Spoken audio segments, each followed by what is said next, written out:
Permalinks. All right, so permalinks are part of the anatomy of a URL. So you have your domain name, for example, xyzplumbing.com, and then everything after that / is going to be your permalink.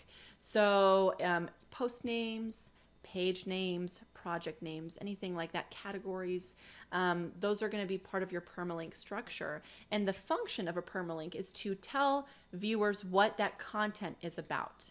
So now you might be asking, do permalinks really matter for SEO?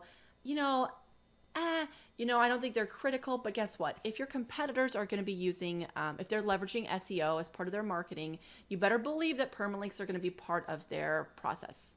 Holy P words, Batman.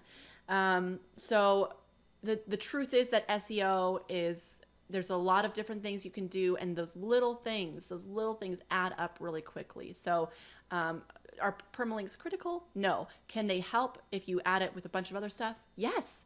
So it's something that I would take seriously if I were you. So some best practices here, add keywords.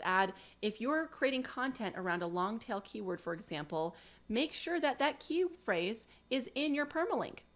And make sure that key phrase is early in your permalink, because Google does measure the value of keywords. The earlier they show up in like a tag or a permalink, the more value those keywords have according to Google. So do that, but do not keyword stuff. So you want to keep it short, sweet, and to the point. You do not want to have a very long URL. Google and search engines will not like that. So those are the basic qualities of a permalink, and pretty straightforward.